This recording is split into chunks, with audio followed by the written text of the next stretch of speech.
Halo teman-teman, balik lagi sama saya Ratia Effendi, dosen Ilmu Komunikasi Universitas Pasundan, Bandung. Selamat datang kembali di channel saya, di mana teman-teman semua akan lebih tahu, lebih paham, dan lebih ngerti tentang segala sesuatu yang berhubungan dengan ilmu komunikasi. Tentunya dengan cara yang menyenangkan dan pastinya akan bikin teman-teman semua auto ngerti. Nah teman-teman, video-video yang saya buat ini semata-mata bukan hanya untuk orang-orang yang lagi belajar ilmu komunikasi aja, misalnya calon sarjana, calon master, atau calon dokter ilmu komunikasi, tapi untuk seluruh umat manusia di muka bumi ini, karena selama kita hidup, kita nggak bisa lepas dari yang namanya komunikasi. Nah teman-teman, di video ini saya mau ngebahas salah satu jenis komunikasi yang namanya komunikasi persuasif. Sebelum masuk ke sana, saya mau nanya deh sama teman-teman semua. Di era pandemi ini kan kita sering banget nih kalau misalnya lagi jalan ngelihat ada promo ya, misalnya 100.000 dapat 4 pizza, jadi nyebutin merek, tapi emang itu sih realitanya, dan itu banyak banget bikin orang-orang tergoda yang asalnya nggak akan beli jadi belok. Terus udah gitu banyak banget promo-promo yang teman-teman lihat di handphone teman-teman.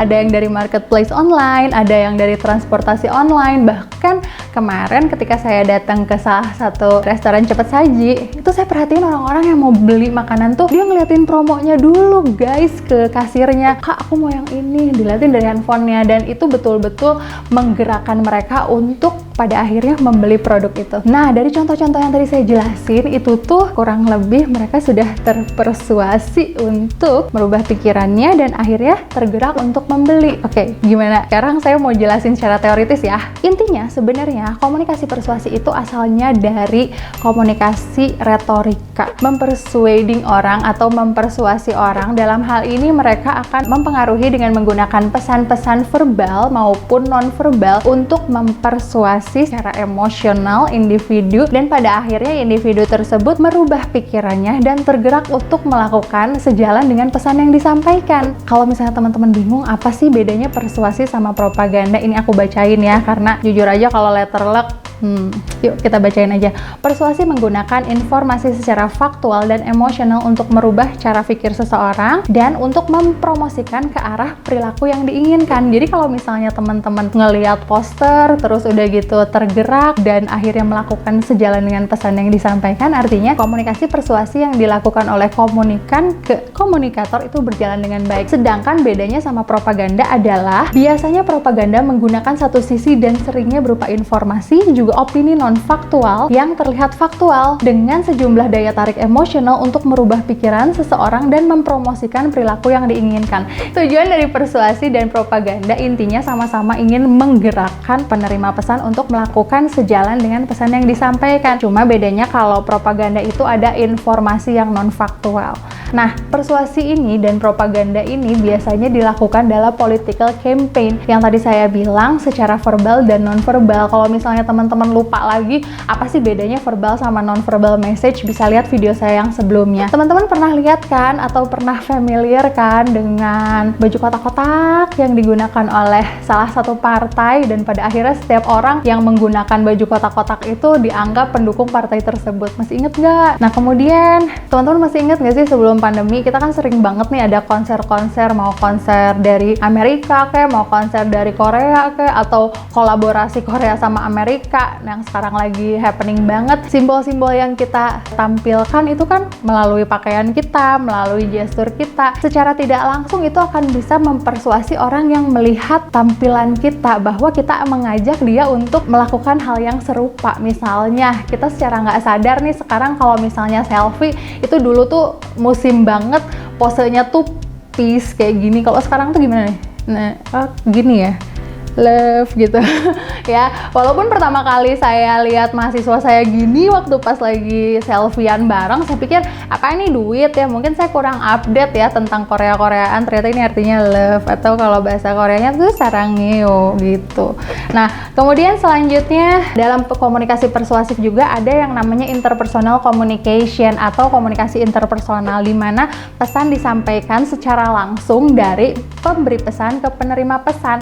Misalnya Misalnya ketika teman-teman diajak melakukan sesuatu, kayak misalnya lagi dimotivasi, atau misalnya teman-teman pernah datang ke acara ini loh, ya talk show motivator kayak gitu. Entah kenapa setiap kali kita pulang dari acara-acara motivator gitu tuh kayaknya hidup kita tuh jadi bersemangat, jadi berapi-api dan lain sebagainya. Nah, artinya di situ komunikasi yang disampaikan oleh motivator itu membuat kita jadi tergerak untuk menjadi semangat, membuat kita memiliki positive thinking atau memiliki pikiran yang positif dan menggerakkan kita untuk melakukan hal-hal yang positif. Nah, misalnya lagi komunikasi interpersonal yang dilakukan oleh sales promotion person. Saya nggak bilang promotion girl atau promotion boy ya, karena mereka itu ada bukan cuma dua, sekarang ada satu lagi between boy and girl ya. Nah, apa yang mereka sampaikan itu pada akhirnya membuat kita menjadi tertarik. Misalnya nih ya, saya mau colek nih emak-emak yang ada di rumah. Kalau misalnya kita datang ke mall-mall gitu ya, terus udah gitu persuasi yang dilakukan oleh tenan-tenan adalah menampilkan banner-banner dengan diskon yang luar biasa. Yang tadinya kita nggak pengen beli, begitu kita ngelihat, wih ada diskon nih, kita ngelangkah datang ke situ. Terus udah gitu para promotion personnya datang sama kita, lalu mereka memberikan, nah ini komunikasi interpersonal yang mereka lakukan terhadap kita. Misalnya mereka menjelaskan kembali promosi yang sedang ada di tenan tersebut, kemudian ditambah lagi dengan beli satu gratis satu, dan pada akhirnya persuasi yang dilakukan secara nonverbal melalui poster atau banner diperkuat dengan komunikasi interpersonal yang dilakukan oleh sales promotion personnya itu sendiri. Nah, kemudian ada yang namanya personal communication.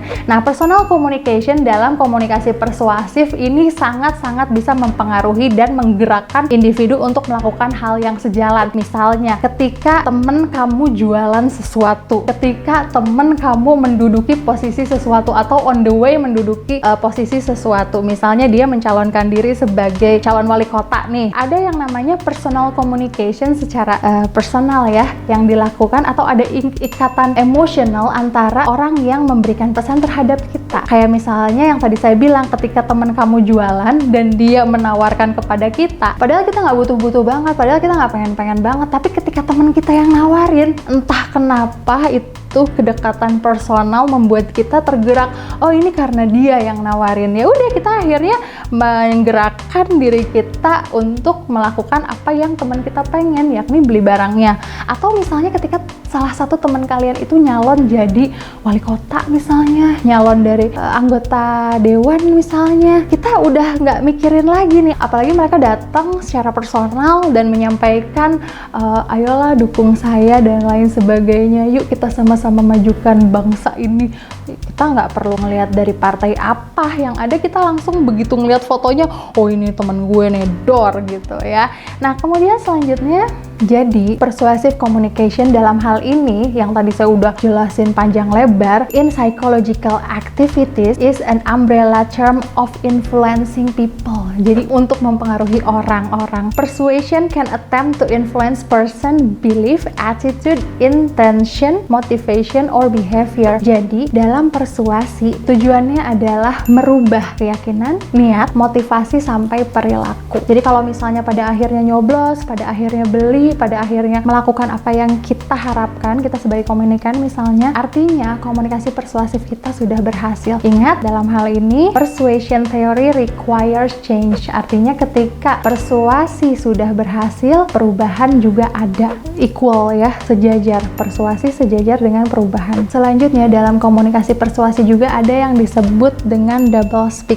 Double speak merupakan kebalikan dari bahasa atau kalimat langsung, atau kita bisa bilang usaha untuk menyembunyikan makna sebenarnya dari pesan komunikasi dan secara sengaja membingungkan audiens. Membingungkan audiens yang pada akhirnya audiens mikir, ini tuh sebenarnya apa sih? Kayak misalnya kalau teman-teman lihat iklan ya, kita tuh iklan-iklan sekarang tuh nggak langsung bilang bahwa dia jualan A, B, C, tapi mereka itu kayak memperlihatkan sebuah situasi dulu. Kayak sekarang tuh iklan yang lagi sering banget ada di TV tuh, kayak iklan yang sering banget sekarang ada TV, kayaknya setiap channel itu muterin iklan itu. Jadi ada dua pasangan suami istri nih, istrinya nonton drakor terus udah gitu nangis-nangis, terus yang suaminya tuh puk-puk, terus udah gitu yang ngehibur gitu. Padahal sebenarnya itu tuh iklan TV kabel, cuman how could be gitu, dia ngejual tangisan dari orang yang lagi nonton drakor. Kemudian jadi iklan-iklan yang sekarang kita lihat di televisi itu lebih ke ngejual secara perlahan-lahan, penetrasinya nggak langsung nih kita jualan A, kita jualan B, tapi mereka menjual value yang ada. Kayak misalnya iklan ini nih, teman-teman pernah lihat kan iklan minuman coklatnya kemasannya warna hijau, udah ketebak kan apaan? Nah, mereka itu memperlihatkan sebuah situasi ada dua anak yang bosan dengan pandemi, nggak boleh kemana-mana, bosan dengan lockdown, terus megang raket badminton beserta koknya, dan mereka tuh pengen banget main badminton sama tetangganya, dan akhirnya mereka bisa main badminton sama tetangganya walaupun dibatasin sama tembok. Jadi ini tembok, ini dia, ini tetangganya main badmintonnya di situ. Padahal yang mereka jual adalah minuman coklat gitu. Jadi ada sesuatu value yang mereka jual. Membingungkan sebenarnya bukan lebih ke arah membingungkan, tapi membuat orang-orang menjadi ingat tentang produk tersebut. Jadi goals dalam komunikasi persuasif itu lebih ke effective communication, di mana komunikasi yang terjadi itu dua arah, tidak satu arah, dan efeknya itu ada yang instantly, langsung, atau delay. Efek yang instan itu di mana komunikasi dua arah bisa berjalan pada saat itu juga, pesan disampaikan dan feedback bisa balik pada saat yang bersamaan. Efek komunikasi yang delay dalam hal ini adalah efeknya tidak langsung disampaikan oleh si penerima pesan. Misalnya ketika iklan ditayangkan melalui media sosial atau melalui media konvensional seperti televisi dan radio, juga koran. Nah, teman-teman, definisi komunikasi persuasif itu kurang lebih kayak gitu. Sebetulnya masih ada yang pengen saya sampaikan, yakni teori-teori komunikasinya. Tapi nanti kita bahas di part 2 ya. See you!